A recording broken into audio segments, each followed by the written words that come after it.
What's going on, people? This Richard Rich back at you with another live. Please kindly subscribe to the channel if you hadn't by now. Make sure you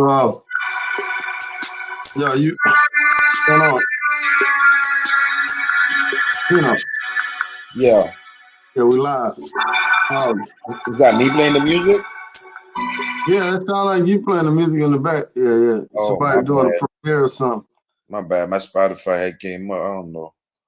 Oh, okay. So what's going on with you tonight, my brother? I'm doing good, man. I can't complain, man. I'm healthy. I'm alive. You know how people say, you can't complain, man. Yeah, and guess what? I can't complain, man. Could be better, but I'm grateful, man, because there are some people that are going through worse. Yeah, that's true, man. Some people ain't here today. You know what I'm saying? Oh yeah. Actually, no, brother. One of those older brothers that have that chat group that we were just talking about the other day. Oh yeah. About them pictures, yeah. Yeah, I think he's well, he said they say that he has some traces of COVID-19, and it seems like he's an older gentleman and somewhat heavyweight or whatnot. He's been struggling, man, struggling. Oh, he's struggling with it? Because I heard somebody told me he did have it. So, I Yeah, mean, man, he's been struggling, man, and he was sending a few voice messages, and it sound horrible, man. Like he's breathing and coughing and whatnot, and he was telling all of us, man, this COVID-19 shit is no joke, but it's crazy. He says he doesn't go anywhere, and he's in the hospital or what? I think he went to the hospital today. I think he's back home. Um, yeah, he did go to the hospital. He's back home. Um, but yeah, he says he doesn't go anywhere, and but it seems like there are a lot of people that don't really go anywhere, that don't really come into a whole lot of contact with people and who are getting affected. That's another strange thing about this whole situation. Right. Shout out to Mr. Flip Flop. What's going on? See y'all over there in Mayor page with Mayor. Mayor got some shit going on every night. Oh yeah, Mayor going to war, man. Yeah. I'm trying to fall back from all that drama, man. All that BS. Yeah, man, life is too Man, short. Life is too short for that. it just seems like everybody don't have the best interest for us as brothers, man. It's like people always preying on our downfall, man. So Yeah. the microscope is on, man. But yeah, man. So I hope the brother doing all right. Is he in the hospital? No, I think he's home. He's home. I think he's home. I mean, I reach out to Ross, I sent Russ some information in regards to some herbal concussion that, some herbal remedies he can make. Ginger, aloe vera. I've heard a lot of people in the Haitian community talk about it. A lot of Haitian herbal doctors have talked about that concussion that he has. It has helped a lot of people, especially with breathing. Um, you know, um, yeah. I mean, I hope he's okay. Right. Shout out to Mr. Travel Squad. Hey, yeah, man. See, like, this the thing, man. Right now, man, it's like a lot of shit going on in the community, man. We gotta stick together on shit, bro. Try to work our differences out, man. Cause shit, man, we get fucking killed by police, killed by each other. Other races, people like Kim 123 trying to, put other black people against us. He's against us. It's just a lot of shit going on, man. So yeah, man. If you got a disagreement with a brother, man, just try to resolve it, man. In a peaceful way Yeah. versus going at each other's neck, man. Because that's how they got us, man. They got us bottled up, man. You know, we gotta get out of that bottle and shit. You know. Yeah, yeah. I mean, especially if you know somebody, right? If it's somebody you kind of have somewhat good term with, and you just might have some rough spots with them, reach out to them and just talk, and sometimes a lot of the time what you think the person is saying, what you're thinking they're saying, might not be what they're really saying, what they really mean, so sometimes you might want to reach out, and then if that's what they're saying, understand why they're saying these kind of things in regards to you, and talk about it. You guys are men, um it's yeah, it's not worth to go over. I mean, although these are cyber wars, they're not wars, cyber, cyber dispute, cyber fights, or whatever you want to call it, arguments. But it's not worth it, man.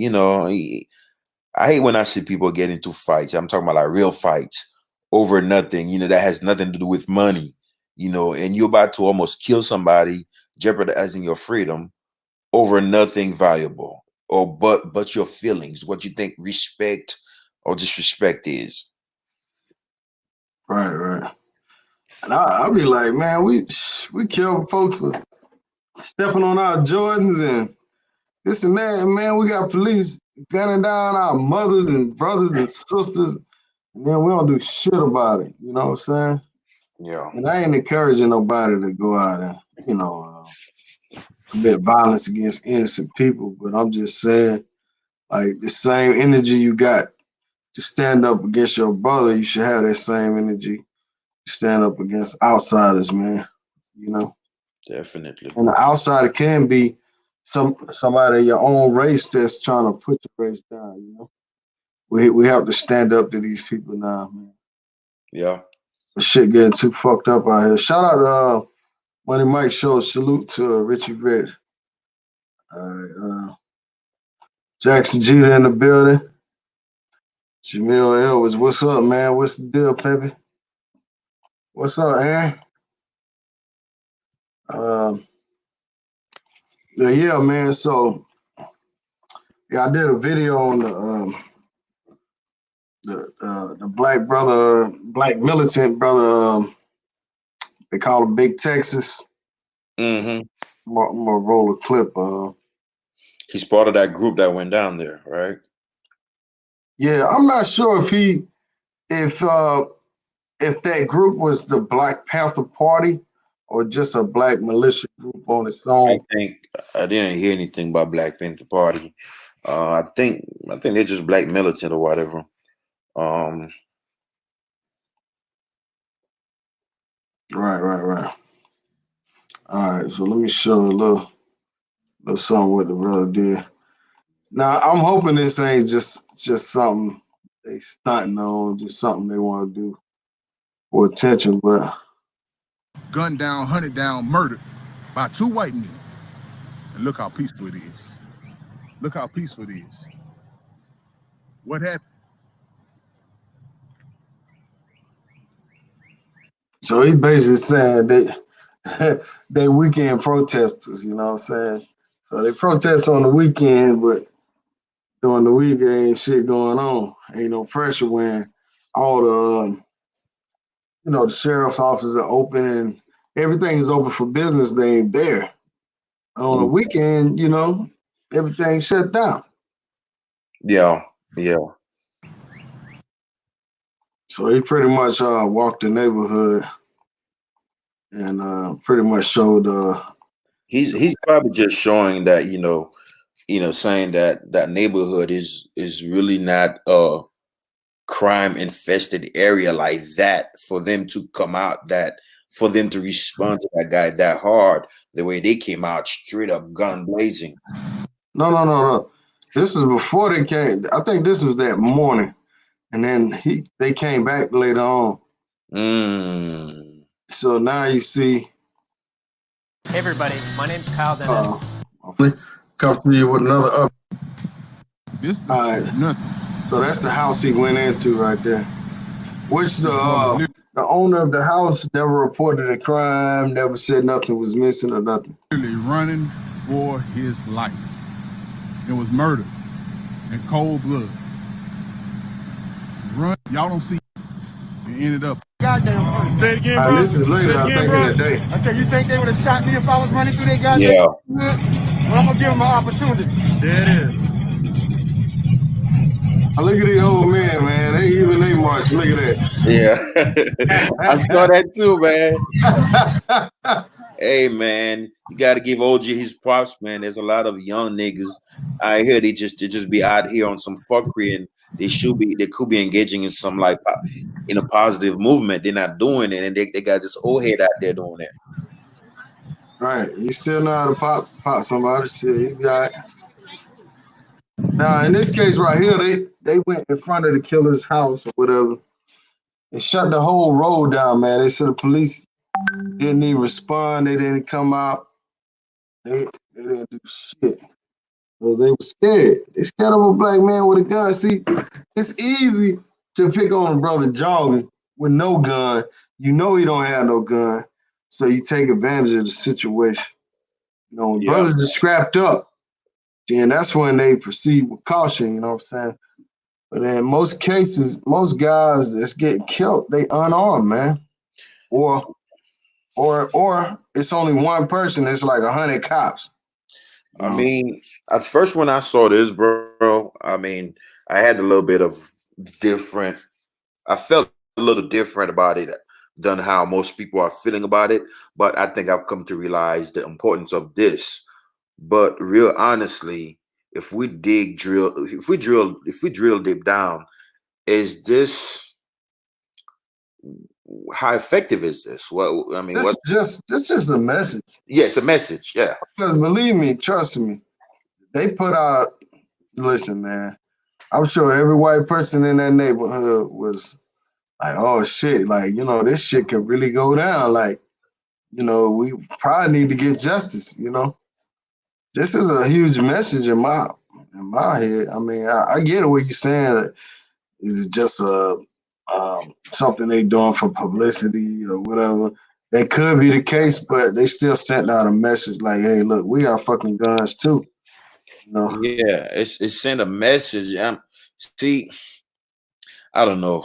I guess when you're sort of a deep thinker, you can be a bit of a corny, lame guy. I guess I'm a corny, lame guy. Just thinking on a more deeper level, right? Because when they pulled Philando Castile over, he didn't have a little militia group with him. Sandra Bland didn't have that, so we have to look at the whole system that enables them to do these kind of things, because if after the fact we're just showing up with guns all the time, I think they're gonna honestly, I think they're gonna be laughing at us. Well, the brother did an interview with Willie D, and he also mentioned that this is the first step. Now we got to go straight to the judges, the prosecutors, all the political people involved with the shit, and make noise there too. He did say all that, and I guess they probably gonna do some of that. But yeah, man. I mean, to me, it's better than going out there with signs talking about justice. You going out there demanding justice now with your guns. You like, yo, something gotta give. You know what I'm saying? Yeah, because them people, they're slick as fuck. They will switch the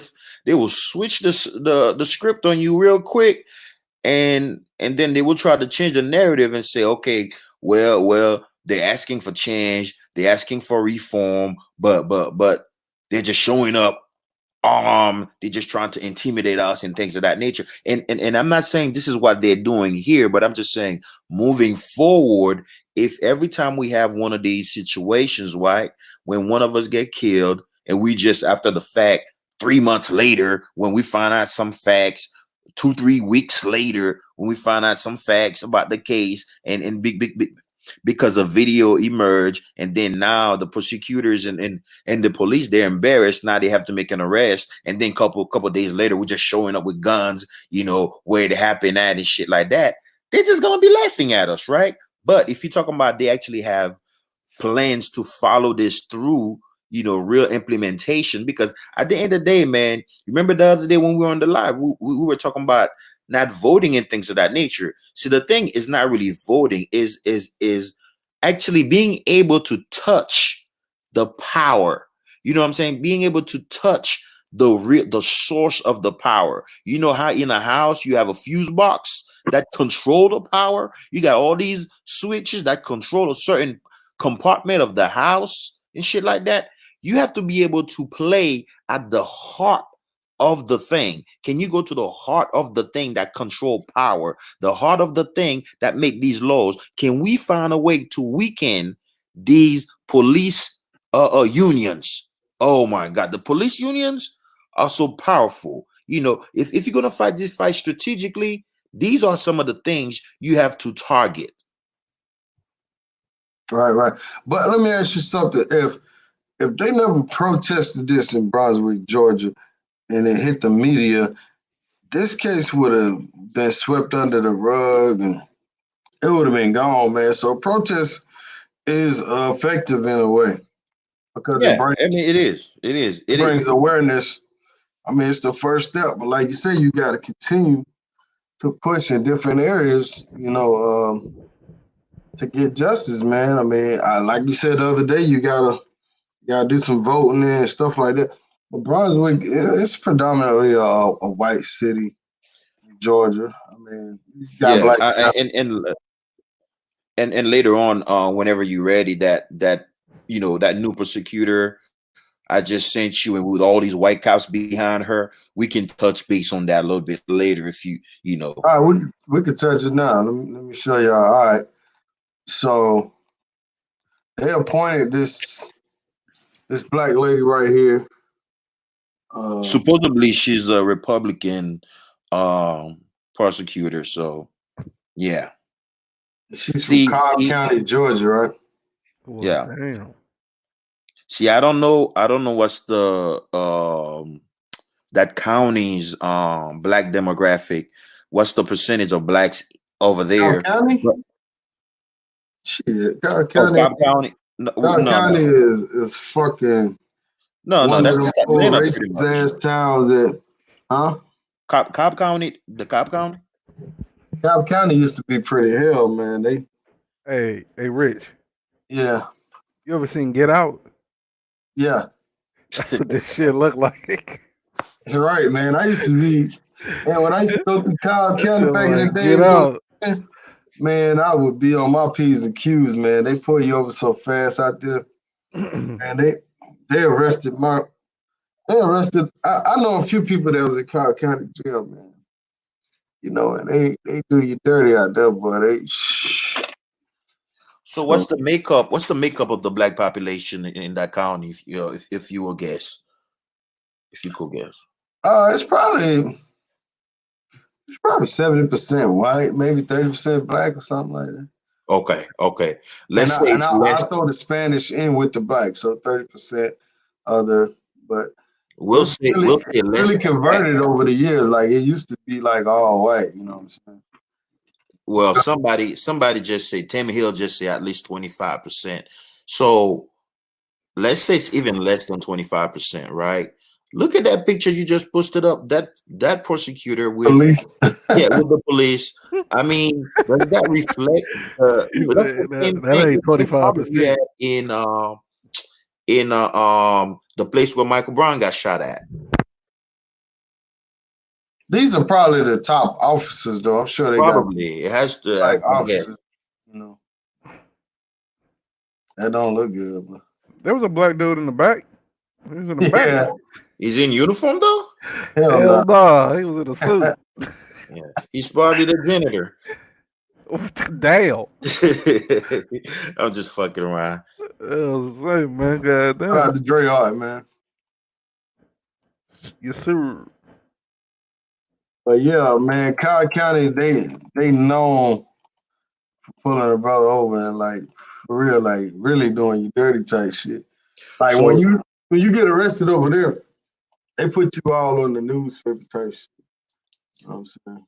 So do you think this black lady it's pretty much a shell, some sort of, a move to bamboozle us? Bruh, they always pick them. What you think, Aaron? It just reminded me of see, this is how bad it is, man. It happens so many times. You can't even remember all the people's names, man. The brother that got killed in Dallas, man, when that police officer mistakenly walked in to his house or his apartment and killed him. Oh yeah, Amber Geiger was the officer. Yeah, that was the girl. I can't remember his name though. But the judge, and yeah. yeah. So you know when they had the bailiff and the judge and everybody else, they was flattening out, doing her hair, hugging her, and all that other shit. And it does something to you at your primal level, at your base instincts, where you just like, I know black people are forgiving, but god damn, you have to be that forgiving. You know what I'm saying? Right. Both of Gene, yeah, there you go. Shout out to Cal chiming in on the Facebook. Please share the live on the Facebook, brother, if you can. You know what I'm saying? But yeah, man, so yeah, it's crazy, man. It's shit going on every day, Yeah, bro. man. One of the dudes in the chat was like, they was hugging her, doing her hair, giving her words of encouragement. Like she ain't just killed this black man. Yeah, that's the lady that went into the black guy's house and Yeah, shot him. ice cream and shit. Yeah, he was in his drawers eating ice cream in his house. Man, that's fucked up, man. You in your Look, crib, ice That's cream. the worst death, man. but Don't that man feel was like comfortable. That boy you was know, comfortable as hell. hey, You know they how eat some butter pecan and shit, you know what I'm saying? you know how Digging in there, comfortable you all gotta be to be in your drawers eating ice cream. That man was in for the night. That was fucked up. right. And then that's why I was like, I remember we had that talk about forgiveness on here, and that was like some shit like that. Like that's some shit I could never forgive. Yeah. I was like, and then I remember They got more than 10 years too.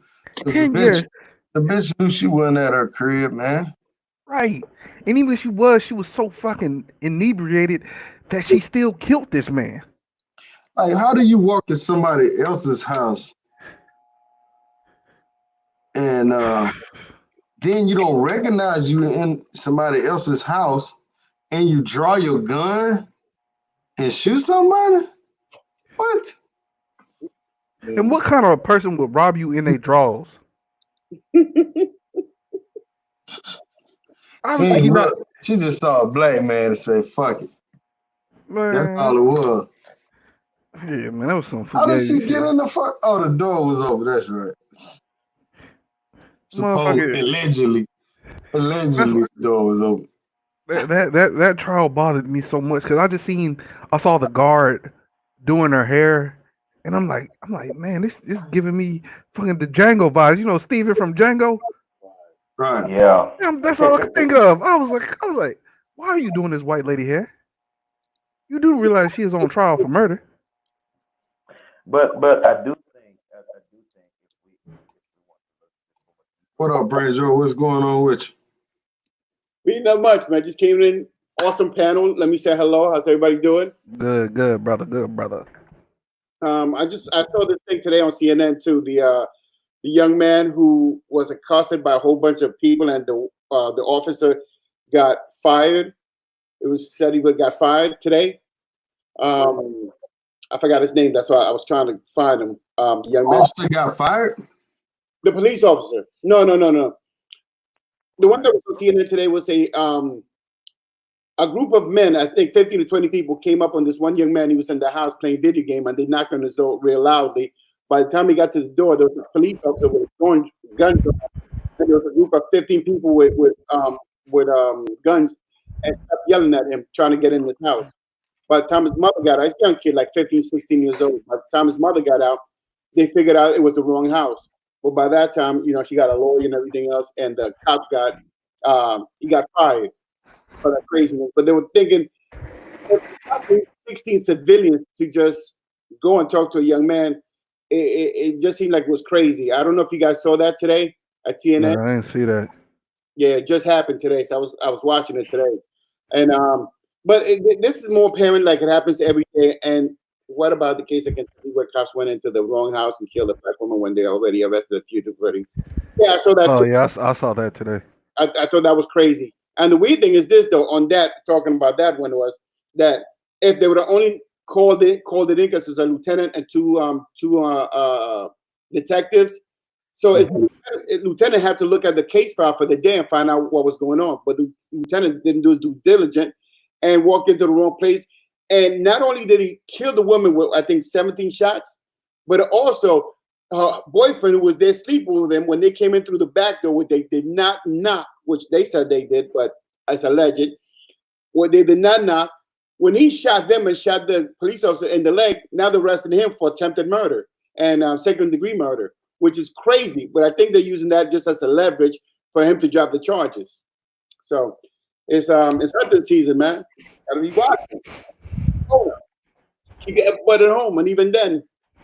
So it's tough, man. It's tough. There's a lot of stuff hitting us right now. A lot of fuckers. In Kentucky, right? Yeah, that was in Louisville. Yeah, that was the EMS worker. She had two jobs. She had two jobs as an EMS worker, and her boyfriend had a weapon in the house, which he had a right to have because he had a criminal record, he had a clean record, and he had a license for the gun. So when they bombarded in this house through the back door, they said they're knocked, but the neighbor said they didn't hear anything. So they said they're knocking. It's their words against his, and who are you going to believe in this case? And the weird thing about this is that the police officer said they're going to take care of it. But the same police officer who didn't do their job and the due diligence to find out if there's a warrant still open on this gentleman, went into the wrong house and shot the wrong people, they want to police themselves? Come on, man. Yeah, it's internal investigation. I saw that shit. Yeah, but that makes no sense, man. How you gonna police yourself? We can't even police your own. And again, I'm glad. I'm just gonna call you BJ, bro. Benjo. Yeah. I'm glad BJ's touching on that. He's touching base on that. Niggas call me blowjob from that. Yeah, this nigga gonna call you BJ. Blowjob, man. Thanks to Dre Hart for the Cash App donation, my brother. Appreciate you. I know you over there editing the video or something. But shout out to Dre Hart, bro. Shout out to Dre Hart. Yeah, what I was touching base on is that what Brent George just said, these police investigating themselves. Again, this is why I said it's very important for us to find a way to reach the source of power, the sources of power. How are these police forces constructed? How are these laws and these policies constructed? When something happened, they shouldn't be able to investigate their own selves. Yeah, like a third party investigation. Yeah. Yeah, I'm a crimp on that. I don't go to the southern state. I'm scared of Georgia. I'm scared of all those states, Alabama. I'm sorry, but I'm scared of all your states. Not that you're not nice people, but your laws are crazy. You said you from Charlotte? Who, me? Yeah, that's what you said? No, I said that I'm scared of the South. Oh. Okay. Those rednecks out there, they don't play, man. They straight up have that. They don't say, but it's right tip of the Niger. Yeah. Niger. I said Niger. I'm with you on that, man. I grew up in Hawaii, and I had to go to Mississippi for a little minute. I was like, man, I can't go to no fucking Mississippi. You know what they do to niggas in Mississippi? Damn. Man, I was stationed in Portsmouth when the Obama thing was there, and I was in Portsmouth. I was in the Navy, so I was in Portsmouth. And I tell you what, there was so much racial divide in there when Obama won that presidency. I mean, I think that's the first time I actually voted, that really voted, and actually took real part in it. I've been doing it ever since. But man, those folks were heated. There was so much tension in Virginia when he won. Mm-hmm. That white people would just stay quiet, like they were numb, like somebody hit them in the stomach. I mean, they were just numb. And all you could see it in their face, all they wanted to say was Niger. You know, that's interesting. You're the first person that I've ever spoken to that was around white people when he won. Like when he won, I was around all black people, so it was a celebration. I never really thought about what the other side was thinking. Oh, I was around all white people in Portsmouth, and I'll tell you what, all the nurses and doctors, they were mad. Man, I remember when I first went to Portsmouth, I went to Chesapeake to get an apartment because I had a BH. I went to Chesapeake, and I was going to rent this house, and it was a beautiful house, man. It was awesome. It was a beautiful house in Chesapeake. And then we were just about to put down on it, and then came down with a Confederate flag. I mean, he came in with it. And that is very prevalent in Virginia. Look, I'm gonna get straight up. I had an oh shit moment. I was like, oh shit. That was the first time I've ever seen that. I saw a pickup truck with a big old Confederate flag. And my ex-wife now, but me and my wife at the time looked at each other like, oh yeah, about the house. We don't need it anymore.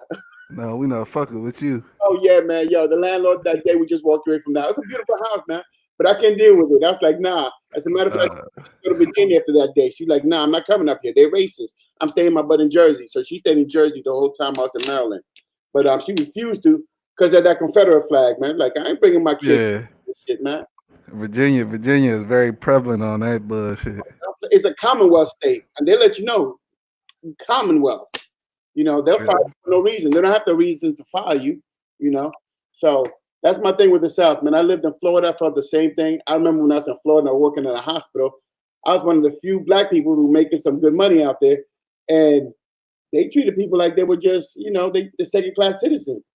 If you didn't have a degree, if you ain't had some money, them white folks treated you like you're a second-class citizen, like you don't belong. You know, it was weird, man. It's like the have and have-nots, but it's just weird how people treat you based upon your proximity to what they perceive to be a good neighborhood or what you have or just, and they treat you based on who you are too. But for the most part, I know I walked into a lot of places and I put up my resume when I showed up and they're like, you're black. All right. Fellas, for those that want to go to the Black Militant Brothers website, we'll post the link right here. Now, he does have a Cash App and donation.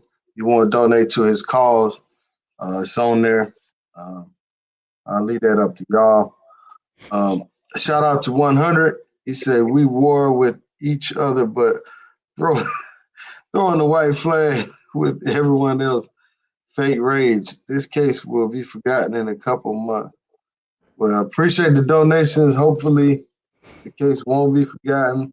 I'm personally going to follow up the case. I'm going to keep y'all updated on my channel on the case because, to me, man, this case reminds me so much of the Trayvon Martin case. And I just want to do my part as a YouTuber just to keep people updated because I know some people, you know, they'll forget about it, like you said. So I'll just keep it in their face. If they watching my channel, they ain't got no choice but to see the notifications. But so appreciate that, brother. Huh? Hey, Rich, you know what I thought about this case, man? Because I lived in Georgia too, right? And I lived a couple of places. I've been all the way to Gainesville. You know, I had a little shorty in Gainesville, and that was all white in Gainesville. But it just seems to me that when the black, when those two, I think it was Mitchell, the name of the two Caucasian that stopped them with the gun, because I saw the frames and I even froze it. It seemed like they were trying to give him a message, like, nigga, don't come around here. This is our part. Stay in your side. I mean, because that's what it seemed to me the whole time through. It was like he was sending a message like, you belong on this side, and we're gonna stay. Nah. I know what you're saying, and I heard somebody saying that today in a chat group, and he was really trying to make that point hard, bro. And let me tell you something. When situations like this happen, if you really want to get a pulse of where things are, you know, go on Fox News. I do. Listen. It's a little exercise I like to make, right? Go on Fox News, go on their Fox News website. I don't watch Fox News, but go on the Fox News website, find the articles in regards to that situation, right? See what they're saying, what kind of commentators they had come talk about, what kind of experts and lawyers they had come talk about it, what they say, because they usually have a little clip. And Rich, I can send you something too. Actually, I'm about to drop you something. Nancy Grace was talking about that. And see in the comments, if they have a comment box in the article, see what they're saying. Even the white boys on FoxNews.com, they're in favor. Many of them are in favor of the victim. That should let you know. Man, I'm telling you, man. You know, any other people that's for the fucking guys that shot this dude, stay away from them motherfuckers, man. Mm-hmm. One thing I can say, man. Oh, but before we get, I'm gonna let Tim talk. But let me let y'all know that okay, the guy that killed Ahmad, he was a former police officer or detective or whatever Investigator. Investigator or whatever. So they took his powers to arrest people away years ago. He couldn't even arrest people. Did y'all know about that? But he wasn't the one who shot him. It was the son who shot him. He was on top of the car. The father was on the Right. with the gun. The son was the son was the one with the shot with the long shotgun that put into him. So the son is the one who actually shot him. The father came from above the car. He jumped from the pickup truck and he went to the body. Right, but the father was the one that initiated the whole contact. He was the one loading trucks up. Let's go get them. They both were armed and pointing their guns. That's all that matters. Right. And let me also state this, because a lot of people saying self-defense, right? So this is what debunks the self-defense. When you try to do a citizen's arrest on a person, first of all, they have to be committing a felony for you to use a firearm, right? Second of all, you cannot approach that person aggressively with a gun drawn on them. All right. So that debunks any self-defense shit. Because a lot of people saying, oh, he touched the gun. But you approached them aggressively. You were the aggressor. You approached them with guns. You tried to trap him in. So at that point, he's defending his life. The victim is. So I just want y'all to be clear on that, because a lot of people going around saying, oh, yeah, he grabbed the gun. Well, he was in defense mode when he did that. All right. I was about to say, you say something like that. That means you should never try to disarm anybody walking up on you with a gun, be it robbery or anything else. Well, why would a person point a gun at you? You cannot point a gun at a. Hold on. But you cannot point a gun at a person to do a citizen arrest unless they committed a felony and you saw that they committed a felony. He didn't commit a crime. He ran out the house with nothing. So that was a misdemeanor for one. You see what I'm saying? So the way they break the laws down, y'all have to really get into that shit. And I've been kind of researching it. But I let Brother Tim speak for a minute. What's going on, brother? Man, what's up? You hear me? The controversial Tim. Yeah, we hear you, bro. Man, I just wanted to. What's the guy with the dreadlock? I don't know his name. What's his name? Ranjor. Okay, I'll call you BJ. No, hell no. Man, I drive trucks, man. I've been in every state, and you mentioned something about the South. I grew up in Milwaukee, right? Now, Milwaukee, very, very, very racist. It's sophisticated racist. It's not in your face, kind of like the South is. You'll see Confederate flags. You'll never see that in Milwaukee. You'll never see nothing like that. But like Milwaukee's like one of the worst places a black person can stay. You look it up, it'll tell you that. They lock up more black people in Milwaukee than anywhere. Now, out of all the states I've been to in the United States, I really never have no problem with people in the South. My biggest problems, the most racist place in the United States, hands down, it's not even close, is Boston, Massachusetts. Man. They do not play out there. They don't argue with black people. What they do, they'll call the police on you, and you won't even know it. They'll stand behind you. I got on a plane in Boston. They weren't going to let me get on the plane, said I was drunk. and I didn't even drink nothing. I asked them why they didn't feed me no food from Boston to Miami. It's a 3.5-hour flight. They thought I was drunk. He ran and told the black flight attendant lady that I'm drunk, so the black lady can be on his side. But it was some racist stuff. I go there, they'll try to call the police on me. You go to Boston, ain't no Section 8, no renting system. It's against the law. That already tell you they don't want no black people out there. Well, go look it up. Boston, no Section 8, no renting system. It's against the law. That's how racist Boston is. You know, you can't even walk downtown Boston if you black. They'll jump you. I would rather deal with a guy with a Confederate flag than a racist that you don't know he's a racist, because them the worst kind. At least that guy with the Confederate flag, I know where he stand. There's some of these racists that don't show their cards, man. But as soon as something goes down, they put you in a jam and you thought they was your friend. Them the worst kind. Go ahead. Them Confederate flag people, I drive trucks. Them people help me out in a minute. The big old Confederate flag, they'll help me out to the T with no problem. You go to Boston, you can't walk downtown. Let me say black. They'll jump you. You ever heard of Mark Wahlberg? He's from Boston. He's the most racist person there is. Look at his criminal record. He tried to open business in Boston, so they had to expose his criminal record. He used to beat up Chinese people, black people, like 10, 20 times. They said, you do it one more time, we send him to prison. He did it again. They sent him to prison. He blinded a Chinese person. Look at Mark Wahlberg arrest history. That man, the most racist man in the world. That's why I would never see one of his movies. Boston is out of this world racist. I'm talking about out of this like no other. You think the South bad? They make the South look stupid. Hold on a second. Hold on.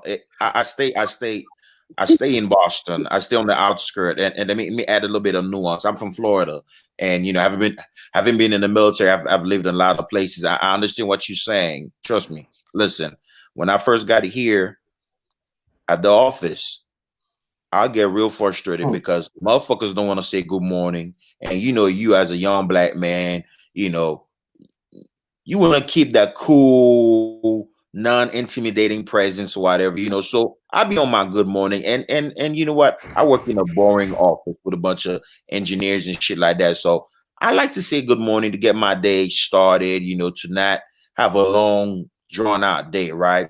And motherfuckers will walk down the hallway, motherfuckers from other offices, they will walk down the hallway, you passing them, they're looking at you, making eye contact.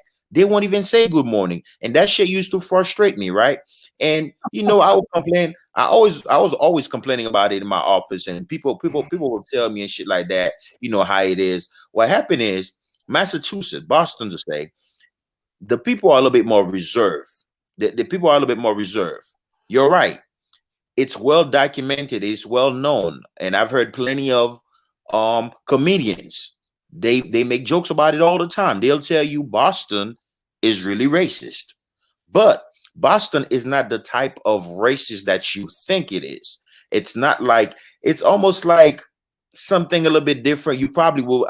For me, I'd rather deal with what they got here than the South. But Boston is not. I'm not saying what you're saying is incorrect. But you go downtown Boston on a Friday. There's plenty of blacks walking down there and stuff like that.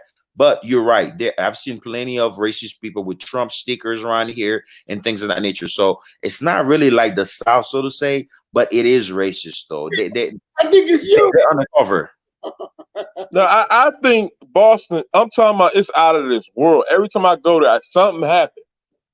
They'll call the police on me. I delivered a load. They was going to call the police on me because I wasn't going to pay them to park to bring them their own shit. What kind of shit is that? Oh, okay, bro. Okay. We calling the police on you. I'm like, you gonna call the police on me for not paying you to bring you your own shit? That's like a UPS driver got to pay you to bring you your own shit you order. And that's gonna call the police on me in 5 minutes. I have no idea how to pay them to bring them their own shit. Where in Boston were you delivering? Was it like Boston? Like downtown, like fish market type of stuff. Okay. Listen. Okay, two things you said. You said something about, public housing, and you said something about parking. Okay, I myself, I had a big fit the other day, man. I went to see some veteran organization When I came out, because I had no option because I was right in the middle of downtown. So I had to use the parking garage, right? Man, when I came out, it was about an hour and a half and shit like that. Man, I went to pay that ticket, bro. You know how much I paid for an hour and a half parking? I paid $46. I was pissed on a motherfucker. Parking in Boston is like, No, I'm talking about a tractor trailer. I had a whole truckload of food. I'm talking about 40,000 pounds of it. My uncle Why I have drives to truck. pay you to bring you $20,000 worth of freight? Sir, bro, my uncle drives truck, and he goes to Florida where we have shitload of space and parking, and he still gotta pay. In Boston, you definitely gonna pay for parking. Another thing you said about public housing. Listen, bro, it is so expensive here. I can understand why they don't have public housing. I don't know if it's some racist shit, but it is so freaking expensive here. Because the government will front the whole bill of the average amount of your rent with rent assistance and Section 8. Because I know this white boy, right? I know this white boy that work in my office. He rent a room. He's a roomie, not roomie, my roommate, but he rent a room out in Boston, in Cambridge. You know, in Cambridge, that's where they have all these colleges and shit like that. Yeah, I know. Bro, Harvard. He lives in one room with his wife. They each pay $850. That's $1,700. So let's say you live in a room with your wife, you paying $850, your wife paying $850. That's in Cambridge, bro. That's how expensive Boston is, bro. Damn. You keep All right, let's go to this video you shared with me, bro. Let's go to this video, man. I know I'm gonna get copyrighted, but fuck it. People got ahead. They said that video can't be played, player. Damn. What the fuck? It's crazy. Gino sent you some virus shit. Hey, y'all sent me some virus shit, bro. Oh man, they straight up blocked that shit. Yeah. I was just listening to it too. You can't play it from the WhatsApp app? Nope. You gonna have to send me the link to the channel. Hey Tim. Oh. I just played it a minute ago while y'all was talking, but man, you know, did you ever tell that legendary story about your birthday in DR? It was all right. Nah, nah. All right, you got a little shorty running. You about to have a little shorty running around. I'm talking about that one. Oh yeah, man. Yeah. So it's yours? I ain't had a baby yet. Oh, but you gonna wait around for it to pop out? Yeah, September. Hey, Tembo, congratulations, Tembo. Congratulations, bro. No congratulations. All right, we're gonna try to play the video now, man. Hey, my man, the pappy. Hey, use the pappy. Stick to the top.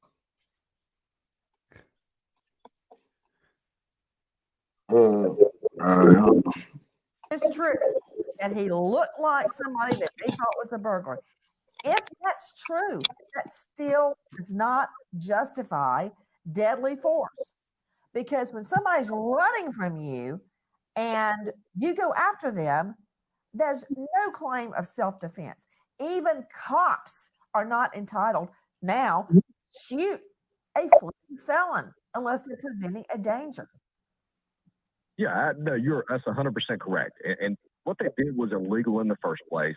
And then now Georgia law is going to prevent them from arguing. And common sense prevents them from arguing that, hey, we did something illegal. Now this guy attacked us and we were acting in self-defense. But yeah, that's not what happened. And number two, even if you're looking at this statute, the citizen's arrest statute, you can only use deadly force if you are lawful or preventing a forcible felony. None of these things apply. The statute doesn't apply. And even taken on their face, they have no claim under citizen's arrest. They are going to be prosecuted. You know, James Shelnut, everybody's on fire about the citizen's arrest statute. There's a citizen's arrest statute in almost every jurisdiction in the country. But what happened with Ahmaud Arbery is not a citizen's arrest. Number one, citizen's arrest is very akin to vigilante justice, or I call it vigilante injustice in this case. You have to see the person committing a felony, and then you are to pursue them if She he got a causes mean citizen ass arrest, face. but not with a gun. In no statute is a citizen allowed to shoot down another citizen. There you go. Yeah, That was the just the jizz and the jizz of I heard it from the white lady, so it gotta be true now. it. No, it's many of people saying that actually from what I've heard about the video where they shot him, how it emerged, supposedly it's a guy who's a lawyer who's these boys' friends who thought the video will, I guess, I mean, clean up their image or some shit, because at the time they did not get arrested. But from what everybody is saying, well, the video sort of really sealed the case for them. Plus the video in the house, people thinking, oh, aha, here goes in the house. He must have been doing something. Well, that video from the house even strengthened the case. Right. But at the same time, they also got a video in the house. well, yeah, they have a video in the house. There's a video when he went to the house. They're also saying that the father put the day that he shot him, that his son shot a black person. The father was bragging about it on Facebook. If you notice, the first time that this came out, the father, it was them themselves who started bragging about it. Nobody was bragging about it. It was the I forgot the name of the father and son. They were bragging about it on Facebook, talking about, oh, my son just shot this guy, self-defense, and he was talking all this craziness. But that's when he thought that the law was on his side. Because remember, he worked for them for what, 31 years? He worked for the DA. The DA is that's his homegirl. Yeah, so he worked there for 31 years. So he had this sense of, I run this town. I'm still have a badge even though I'm retired. So he had this sense. So my assessment to my assumption is that he heard about the young man running, and he was gonna put a stop to it. He was gonna show him who's boss around here. Because that's all it sounds to me. It sounds like this guy came in and want to show you, hey nigga, stay in your place. There's no, because it was told, I saw it on TV that the place that they live, that is an all white environment. They may have a couple Hispanic, but they're all white. And the black people lived on the other side of town, which they're close by. They live on the other side. And that's the only reason. Somebody alluded to the fact that they said, do you know of Arbery? If I may be saying this name wrong. Do you know of him? And they said no, because he lives in an adjacent town, and the towns don't mix. One is predominantly white, one's predominantly black, and they really don't have that much social gathering or interaction. Yeah. So therefore, the guy would not have known him. But if he thought that there was a burglary going on, he wants to be like the neighborhood watch, a Zimmerman character. He wants to come in there and basically have a pissing contest, show him that it's not bigger than everybody else. Boy, what you doing here? You niggas ain't supposed to be here. You supposed to be on that side of town. If we ever catch you again, this was going to happen to you. One of those kind of stuff. Want to show somebody your authority and say you're not supposed to be in this side of town. And I could hear Jason Jeter saying, "Damn, Brandon talks fast, doesn't he?" I can hear you. and they got a death penalty in Georgia. Oh, and you know what, bro? You know what? No, I'm happy. You know what?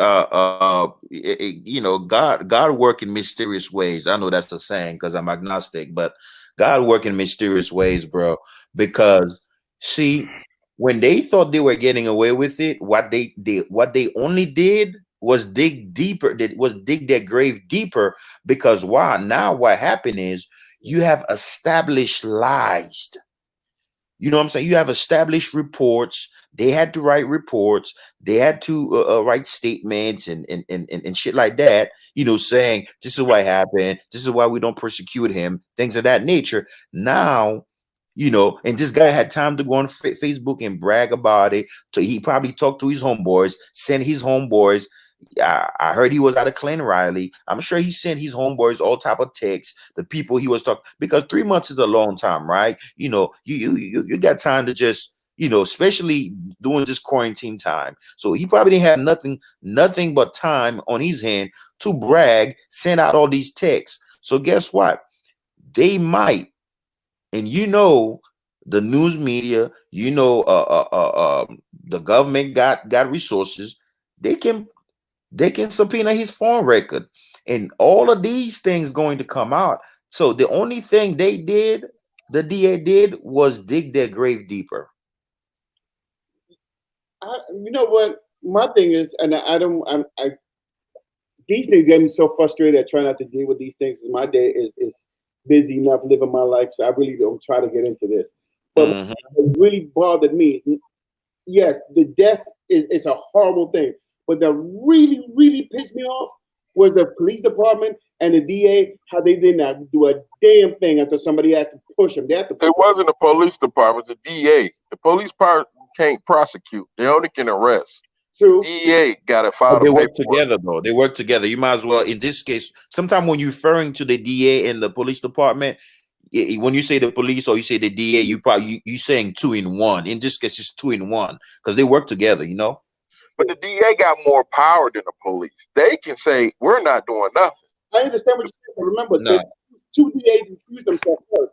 One because he worked with them, and one because his son worked with them too. So when he recused himself, he still wrote a long list of talking about this guy shouldn't be convicted because he did it in self-defense. Now, if you recuse yourself, that means that because you have a bias, why are you writing a letter saying that no, he shouldn't be to the next DA that's taking it, that this guy should not go to be arrested? It's crazy. Like nobody wanted to touch this guy, and that's the problem that I have that's why I keep saying the father assumed that he had the authority to do what he wanted in his area because nobody would do anything to him because he knew all the police officers, he knew all the DAs, he knew that he was well known around there, so he's acting like he still has a badge, and he's going to show this nigga that don't come around here, stay in your place, you belong on the other side. And that's what I keep taking from it because this guy's acting. I mean, think about it. But the DA going to get disbarred. She's going to get disbarred. No question about it. She's going to be disbarred. She's being investigated. The might come and disbarred. What's going to happen to the DA? Get out of here. What's going to happen to the DA? That lady's going to get disbarred. You got to be out your mind. That lady's going to be disbarred. That's going to happen. She's already being investigated. So, she can go to prison for this?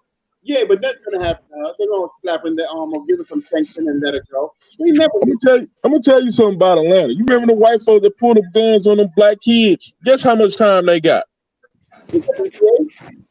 Remember when that happened? They got each 50 years. They got a white lady 50 years. They ain't shoot at nobody, nothing. They just drove a Confederate flag in a pickup truck and just pointed guns at them, took off, and they each got 50 years. Where was that?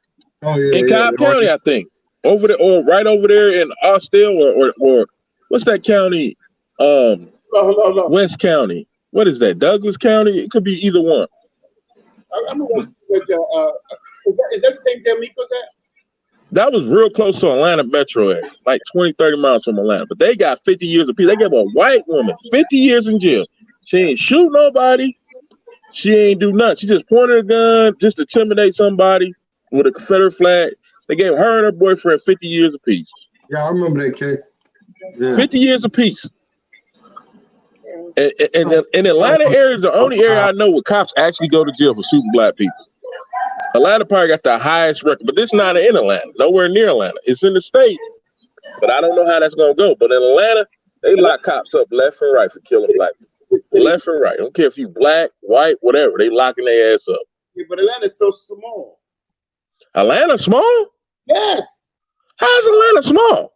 I lived in Atlanta. Atlanta is small. The city of Atlanta is small. Atlanta huge. I'm talking about the metro area. Atlanta like 6 million people, 6.5 million people. Compared to the That's not the size. He's talking about the land mass. Yeah, mass.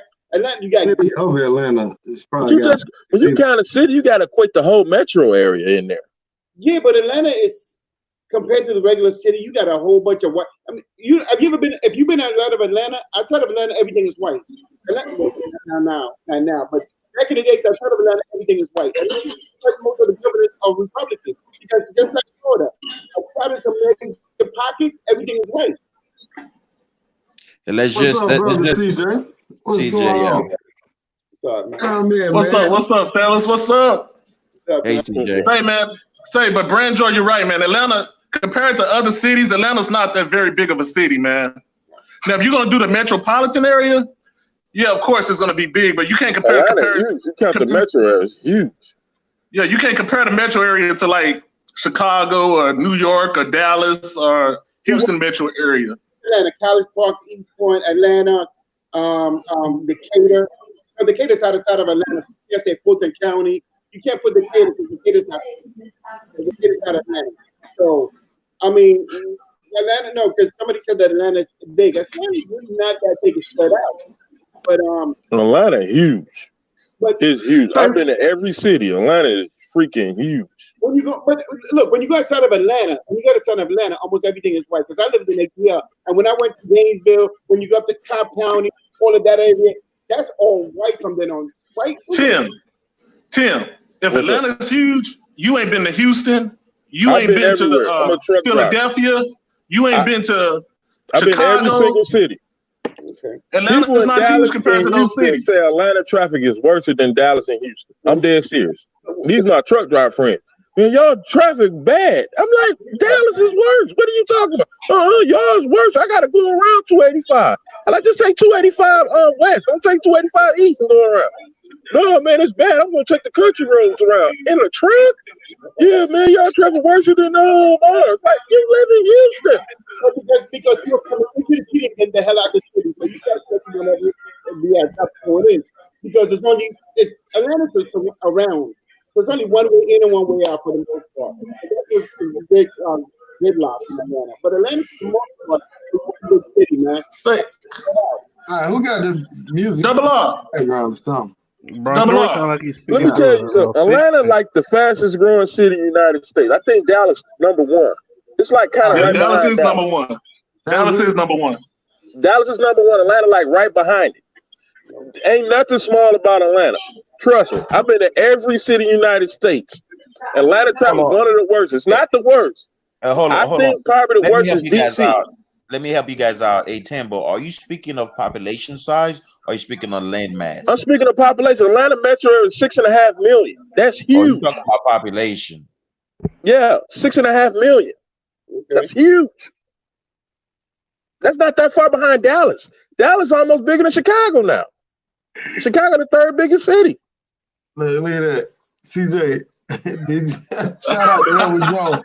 Did CJ Floyd come into agreement with me about Delta over American financial status, although both of them are hurting right now? Now, I think you posted something in the chat about Delta, didn't you?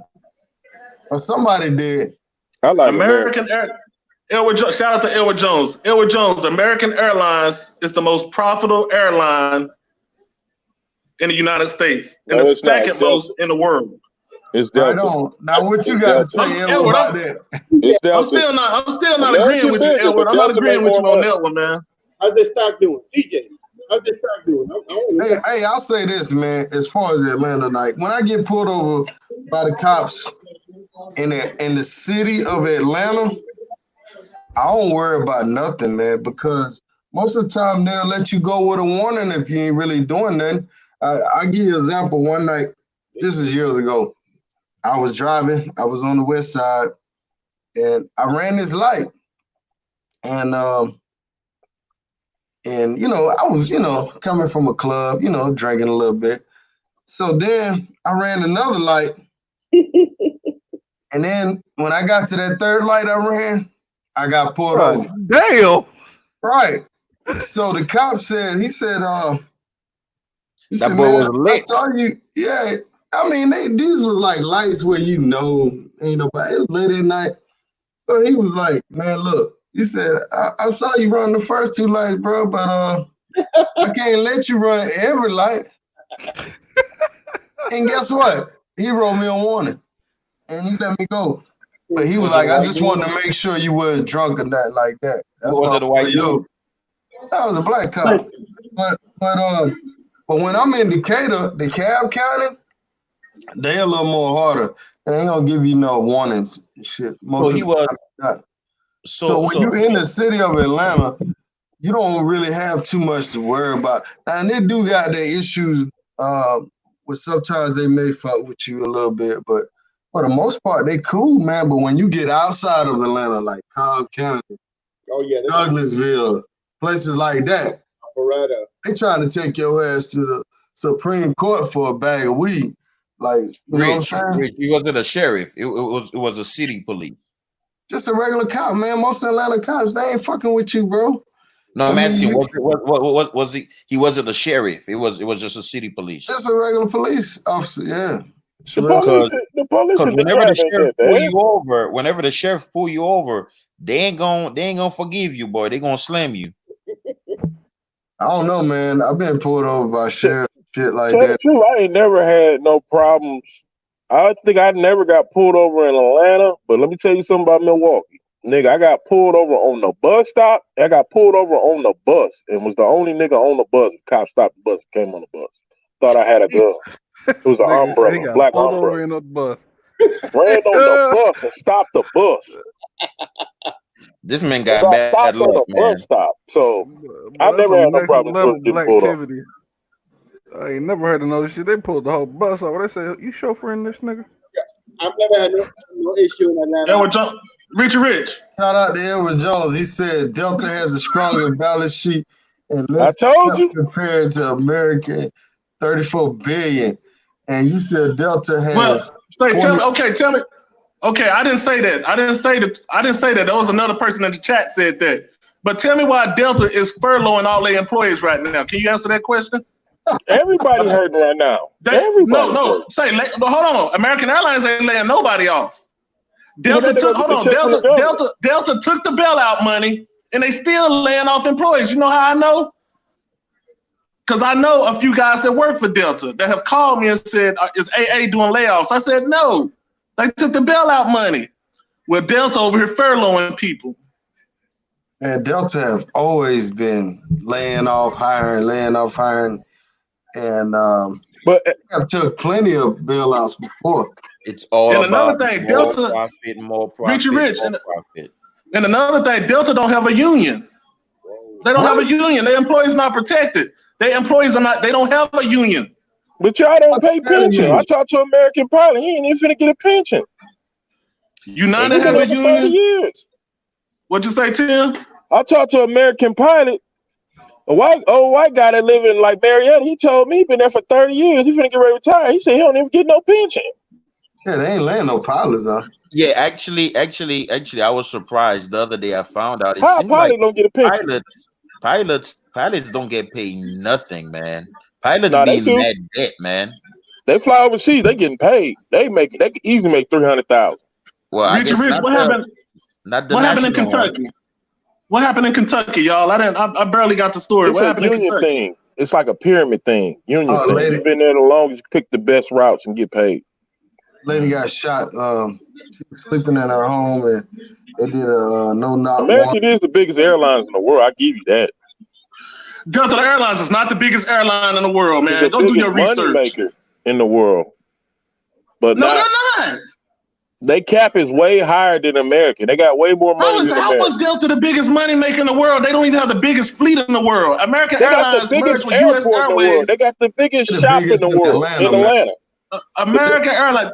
Wait, Atlanta have the biggest airport. And the biggest shop in the world. Atlanta has the biggest airport. That's the only thing they got. And the biggest shop. Biggest shop. Delta own that shop. Dallas-Fort Worth is right behind Atlanta. Dallas-Fort Worth is around Dallas-Fort Worth. Dallas-Fort Worth is adding another terminal. We still bigger than them. Over. Huh? We still bigger than them. Dallas is working on Terminal F right now. Don't you know the Super Bowl, we broke the record for the most people ever go through the airport? I know. Like almost 1 million people went through it one day. Atlanta has the biggest airport right now. And but they don't have it in size. They're not bigger than Dallas-Fort Worth in size. Go do the research. Dallas-Fort Worth is the size of Manhattan. Go do the research. But y'all don't even land planes. Y'all don't even land half the planes we land. Take off and land. I said that's true. That's true. Of course, you have the busiest airport, but as far as size, Dallas-Fort Worth is the second biggest airport in the world. No, Denver's number 2. Dallas-Fort Worth is number 3. But we go by flights. That's what they go by. Yeah, of course. You guys are the busiest right now in Atlanta. But you're not from Atlanta, Tim. You're from Wisconsin. So you can't claim Atlanta. Nigga, you from Austin, Texas, nigga. You from Austin, Texas. Hey, that's an inside joke, y'all. That's from the WhatsApp group. You know? But I like American Airlines. American Airlines better than Delta. Delta Tim, Tim, I love you, dog. We had a good time together in Colombia. Love you, brother. Yeah. Right. I had a great time with you too, Tim, man. Yep. But yeah, man. So, damn, y'all maybe forget what I was gonna say. About Kentucky? Oh yeah. Tell them about what happened in Kentucky, man. Well, I actually don't know the details. It seems like this is some sort of new development that it just happened. But I guess a lady was she was in her house with her boyfriend sleeping, and they had a no-knock warrant for a search, and the cops came in there blazing, and her boyfriend was doing self-defense, protecting his dwelling. The lady ended up getting killed by the cops, and her boyfriend, I guess because he was shooting back or whatever, he's in jail right now. Attempted murder of police officer, shooting the police officer in the left leg. So let me add to the story then. So this is what happened from. That's crazy. So man, she's an EMT person. She's an EMT. She has 2 jobs. She wasn't an EMT. She was sleeping with a boyfriend who's a licensed firearm. He has a licensed firearm, no criminal records. They were sleeping. The police officers came from the back, like you said, with a warrant. But the only thing with the warrant was that the warrant was issued in the morning, and they captured the gentleman they were looking for. So the gentleman they were looking for was already in jail. He was already in jail when they went to issue this warrant. So there was no with the warrant because the gentleman was already in jail, right? But they never looked. They never took the time to look to see if the warrant they needed to facilitate this warrant. So that when they went to look for the person, they went to the wrong house. They started shooting. They came in blazing, and they started shooting. When the boyfriend heard them coming through the back door, he started shooting because he was licensed. He started shooting, got the police officer in the leg.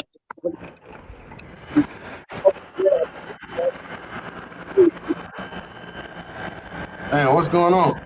Hey, shout out to brother OW, man, for the Cash App donation. Appreciate that, bro. I don't know if you're still on, but appreciate you, bro. Hey, Brandjo, I don't know what's going on. You might want to. I don't know if you're on a computer. Yeah. I don't know if you need to put the volume up or. It was fading away, and it was low in the last 30 seconds of your last comments. Okay, I got my speakers here. I put that on there. Aaron, you still on? Yeah, I'm still here. Okay. Yeah, they was explaining this shit. I didn't want to interrupt. All right. Let me play this other clip. The brother shared with her. Trying to get back on topic a little bit. Yeah, they'll start talking about airplanes and shit. Of Ahmaud Arbery, the News4Jax I-team is digging deeper into the background of one of the men charged with murder. Gregory McMichael is a retired investigator for the Brunswick District Attorney's Office. The I-team discovered for 8 years of his time as an investigator, he was not a certified law enforcement officer.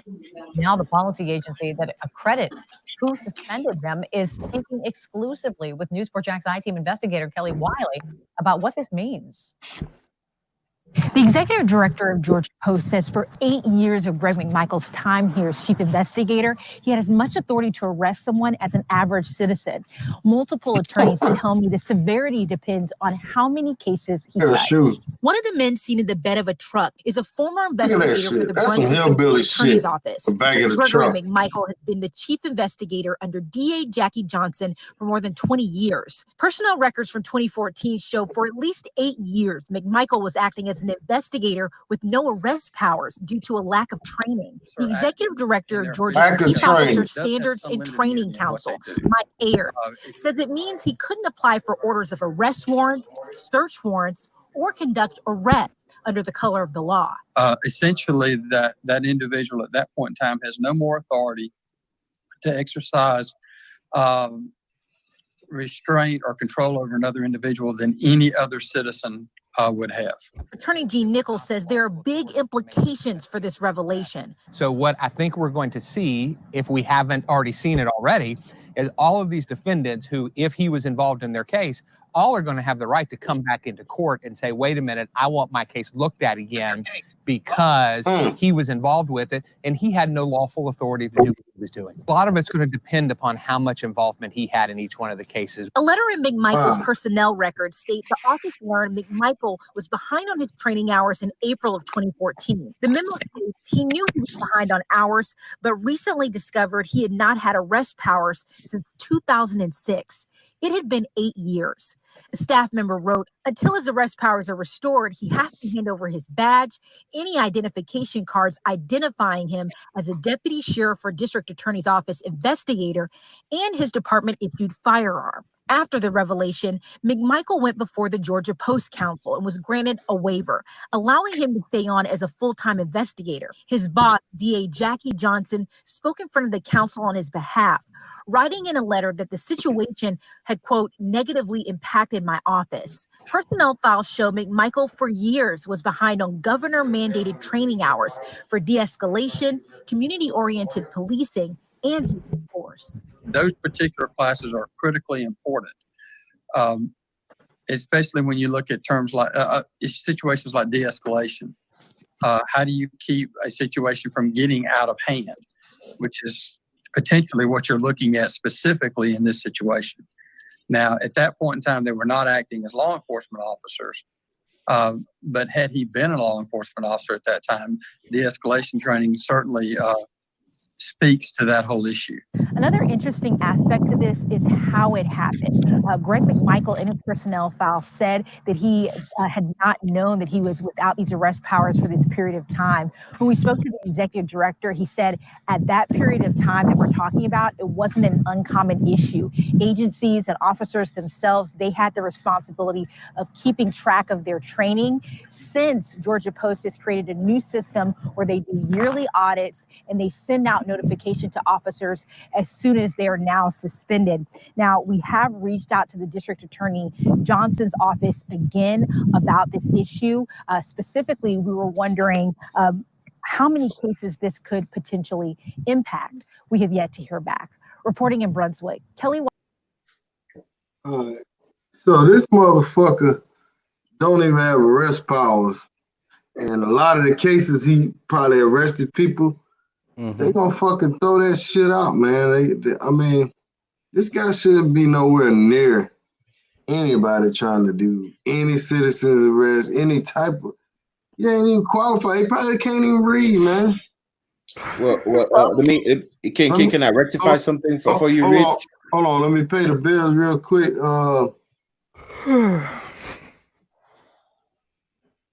Did I already read this one?